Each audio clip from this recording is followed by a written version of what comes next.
Allegations, a word never carrying feelings of joy to people, even more so if they're false. Allegations towards anything have never been new. Since the beginning of time, people have bickered over the truth. They tell people something happened, or might happen, or someone is like this, or isn't like that, and when you incite a statement breaking the public norm, it'll shake. The masses will scream confusion over one realization or statement and question the other, but rest assured, it'll be big. Maybe bigger than it needs to be, maybe bigger than it should be, but it can be huge. And with huge allegations come huge repercussions, either in the form of the accused being shown for who they truly are and then bashed for it, or the accuser is brought to light as, well, an idiot, a fool who wanted the attention. Could be personal reasons against the accused, could be for the fame itself. Nonetheless, they'll be seen as selfish, manipulative, and horrid for trying to ruin the name of someone else who never did a damn thing to deserve it. That brings me to cancel culture, a term loosely being thrown around across the web's various sites about several topics. Cancel culture, to put it basically, entails when someone is accused by another person of misconduct, usually related to inappropriate advances of some kind, and effectively cancels the accused. The accused consisting of YouTubers, Twitch streamers, tweeters, etc., etc. Canceling could mean ruining their career, destroying their livelihood, pitting their fans against them, and many other ways. To people who actually do bad things, and when someone stands up and talks about it, whatever they get thanks to their actions is on them. They did a terrible thing worth being called out, and rightfully so. But the problem with cancel culture stems from a simple fact. People believe allegations way too easily, and it seems like over 90% of the time they are proven false within the following weeks or months. In fact, a good majority of allegations as of recent have similar scenarios that play out in similar ways, and if we don't want to continue the loop of repeating history in the most idiotic and ignorant of ways that can harm an innocent person, we need to document it. Not only that, we need to learn from the mistakes of our past, find out how it happened, why it happened, who caused it, and take measures so that it won't happen again. It's as simple as that, and that's what this video is for. Let's begin going into the adventures and trickery simply known as the Cancel Chronicles.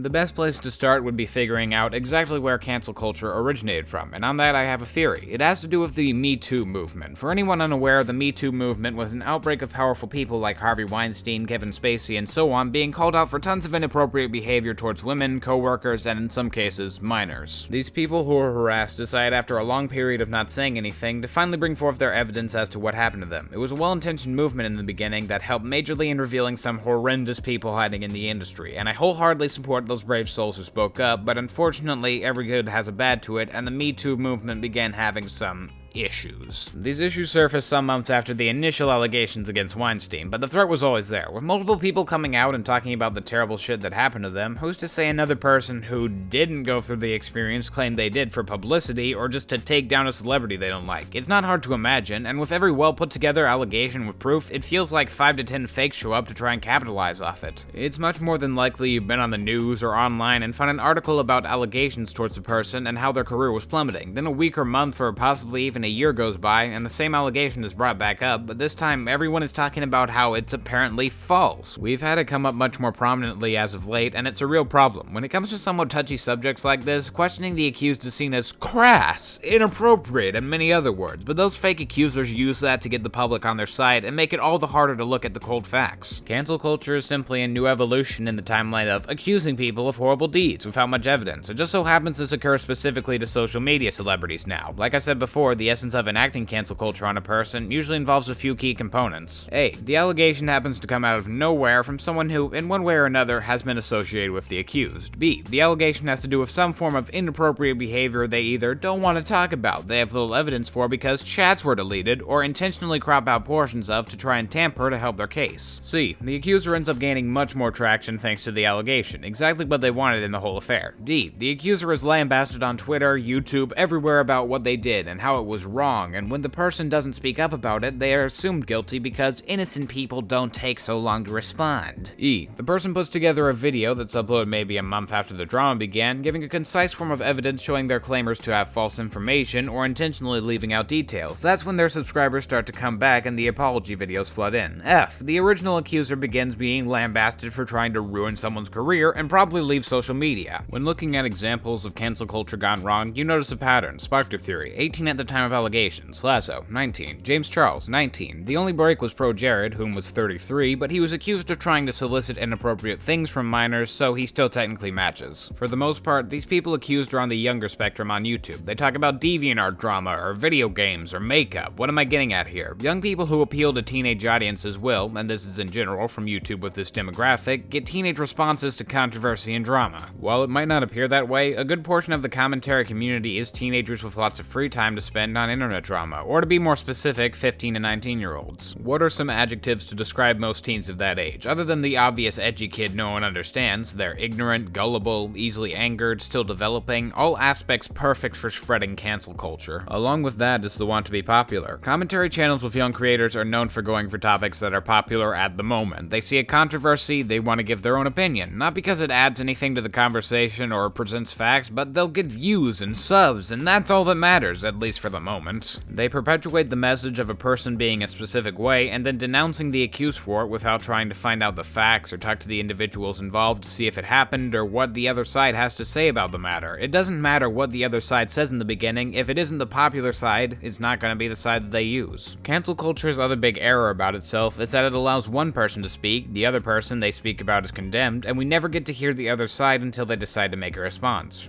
For creators, it can become harder to explain why an allegation is false, or these DMs are taken out of context due to the constant barrage from the commentators telling them they're the worst kind of people, thinking by saying that they think as commentators they're inherently above their accused. When accusations of such a serious nature are brought to people, their families find out, their friends, their neighbors, and when the allegations are made, the family and friends and neighbors most likely aren't the type of people to research into the whole thing to see if the claimer has proof. They usually either stick by your side and believe you because they know for a fact what you're like and how you act, or the less loyal of them, well, shun you. They may not even let you know they're doing it. They may just start slowly taking steps away from you, not saying hi to you, ending conversations quickly. Obviously, it's because they believe if they stick around with this person while they're going through this, they will begin being accused or shunned. You're hanging out with him? You must have the same ideas as him and think it's okay, don't you? What a disgusting person. I guess scum think alike. All extreme ideas of what they might think they'll have to endure. Social pressures can change how people view you, and as you see people you thought were close leave you or distance themselves from you, as a teenager, barely into maturity, you might not even be able to handle it. The stress, the anger, the frustration, you could be led to think, why don't I just say that I did it?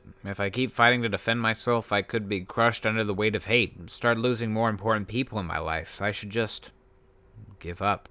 And that's happened before, as extreme as that may appear to a YouTuber by the name of Spoctor Theory. Spoctor Theory is a YouTube ranter whom many people respect. That is, other than for a short period of time in early to mid 2017. During that period, he was accused by YouTubers Pentagrin, Atari, and Stories of inappropriate behavior with teenage fans over DMs. They coordinated their videos to come up at about the same time with similar thumbnails. An all-out strike on Spoctor was the main idea, get everyone to listen, to hear what they supposedly found. Stories even said she was one of the people he talked to. She especially caused controversy for Spoctor because she said in her videos that she was 8. Most people with common sense could deduce someone who could draw, edit, audio balance, look into major dramas, and speak with large phrases in a pitch-shifted voice wouldn't be anything below 13, but a majority of her audience actually bought it. So when Spoctor was accused, he was seen as acting in a deviant fashion to an 8-year-old. That sparked a huge controversy. At one point, Spoctor had lost over 10,000 subscribers, and just as I described, with nowhere else to turn, he submitted and made an apology video. Then, when times seemed their worst, a glowing light in the form of the commentator Pondersprocket appeared to clear away the allegations and save Spoctor from the false claims. She showed in her video Pentagrin had been wanting to take down Spoctor since back in December, mostly for the simple fact that she didn't like him. After being exposed for attempting to defame Spoctor on fake grounds, which is illegal, she left social media and hasn't come back in a big way since. Atari was found to just be someone who believed Pentagrin and Stories because they were her friends and she genuinely thought that she was doing the right thing by speaking about this. Atari would go on to make up with Spoctor. Stories was the worst of all. She had intentionally tried to get Spoctor to talk in a less advertiser-friendly way to her by both going along with it and even encouraging the behavior. Another detail left out was Spoctor knew Stories wasn't 8, she was actually 14. At the time, Spoctor was between 16 and 17. Doesn't seem as bad now, does it? What is that? A freshman with a late birthday talking to a sophomore or junior with an early birthday? And on that note of it not being nearly as bad, Stories intentionally cherry-picked evidence from Discord text to make it seem like Spoctor was being much worse than he actually was. For example, in one screenshot, it shows Spoctor saying something after Stories said, "But I'm not comfortable with that quick."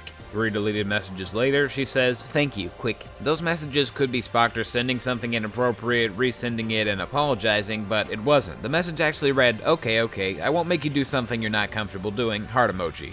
Sprocket was able to find out all this information and more by doing something none of the other commentators who said how bad Spoctor was did. She talked to Spoctor and other people involved. By doing that, she got Spoctor's side of the situation, various new pieces of evidence unknown to the public mindset, opinions of him from other people, and even found out by asking the accusers follow-up questions that they couldn't answer them because they didn't have proof. Over the course of a year, Ponder made 3 movie-length videos going deeper and deeper into what happened, and of course, she saved Spoctor. That's the kind of commentator we should all strive to be like, someone who looks into the facts with their own research and hears every side with their own evidence before forming a conclusion. I'd call her a role model for someone like myself. As commentators on popular drama, we don't need to make multiple hour-and-a-half-long exposés, but we can show through the thin skin of the allegations to get to the real bones of what occurred. If only commentators were more like her. Alas, that dream is a far-off fantasy at the moment for us simple plebs. It's all about the reaction. It's about draining every last bit of relevance out of the situation until it makes the desert blush. Truth is optional. Views are key. The same kind of mentality many news sites and shows care about most. As much as they want to make you believe otherwise, many commentary channels just don't care, and if they do, they sure as hell don't know how to do it properly or respectfully when details are still uncertain. In general, the aspect of not caring about facts can be related to the age at which certain commentators choose to begin. I'm told I'm pretty mature for my age in the comments all the time, and while I've got more knowledge and experience as to how I should treat issues now, back in my earliest days, I have to admit, I was on the way to becoming a lot more like many other commentators. My original Butch Hartman video is a good example of this. I'd been following the story of his shady Kickstarter, and when I heard something I found more angering, I almost immediately after finding out about it, recorded the video and posted it in a period of about 30 minutes. The video gained tons of views in a short amount of time, sure, but since I didn't make my opinions fully clear, I got some dislike for it.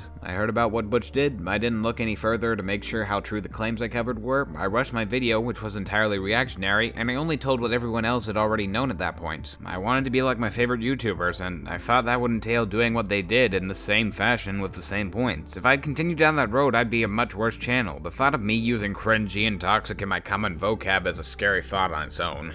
After that video got big, I thought making content more similar to it would help in growing my channel, but as I kept making it, I felt unaccomplished. Like, I could be doing so much more to stand out and be different, yet I choose not to with the fears of resentment. Well, I did break out of that, and my channel flourished thanks to it, but other people aren't so lucky. What I mean by that is, you can get incredibly popular making content like my Butch Hartman video. As long as it's going with the public opinion on the matter, you don't really need to put time into refining your craft, just shit out 12 dozen drama videos a week and you'll gain some fame simply by the topic. And by getting into the mindset that these kinds of videos are good and they should keep making them since the videos have tons of views, they inadvertently continue down the road to becoming the shells of creators we look upon now. They can't change their content to make their own original stuff involving info that hasn't been spoken previously. That would be too hard for them to do at this point. They're known for drama, they're going to continue talking about drama, whether to their detriment or not. That's one big reason I've never been a big fan of the commentary community as a whole, more specifically the reaction commentators. The grand majority of the community is filled on the idea that if you don't break from the mold, if you do exactly what the most popular guy does when he talks about something, you could get famous too. Not that all reaction commentators are like that. In fact, some great reaction commentators are out there, like Manga Comment and, as I said previously,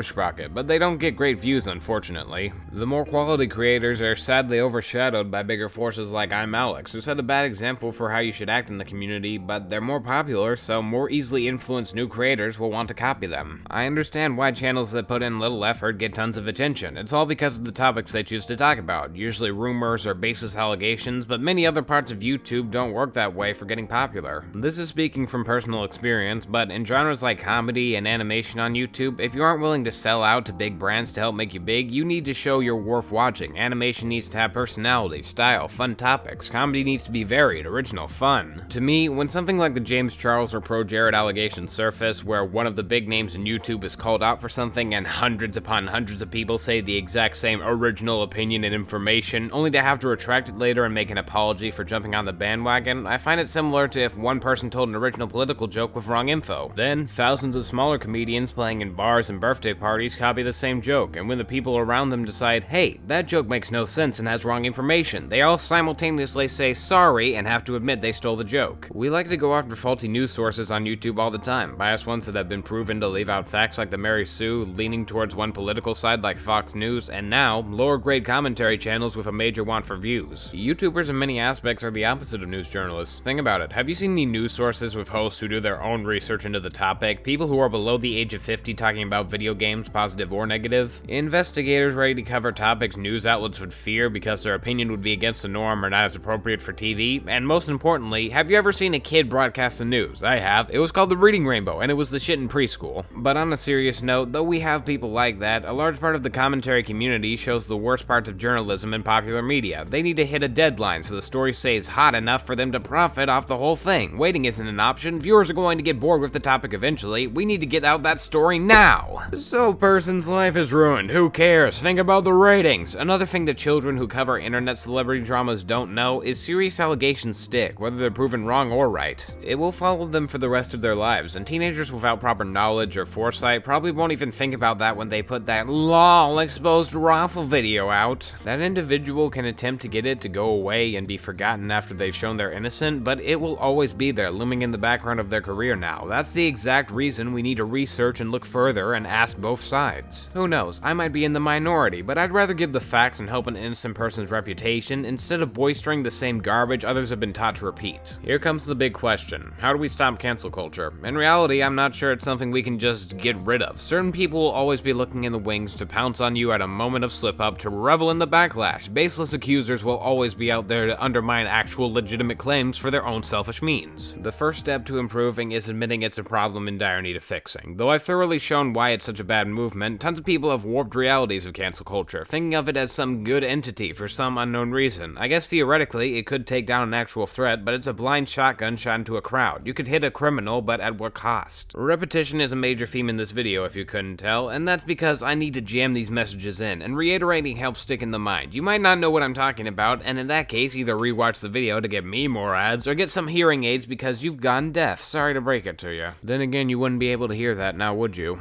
Anyway, to stop enacting or falling for cancel culture, we need to learn from cancel culture. In yet another list, this time for lookout signs when cancel culture is on the rise, I'll explain. 1. Before believing the claims of this person, talk to them or look into their history to make sure dates match up, they have no mental illnesses or possible grudges stemming from the accusation, etc. 2. Ask everyone or at least a few who have a part to play in the story, or look for info on it from various sources. 3. If the other side has yet to get a chance to express themselves, ask how they view what happened and if the accusation has been exaggerated or straight up lied. 4. And most importantly, never jump to conclusions about a person based on that first accusation. That's the basic gist for what to do. Try and take away the important info I tried to bestow upon you mortals in this time span and teach it to others you might know, or if you want, just share this video to explain. I don't know if I can try starting any hashtags at my current rank on the YouTube ladder, but why not try and get hashtag cancel culture on Twitter? We can all help in awareness and hope for change if we can't do anything else. Thanks for your time. I'll see you all later. Bye.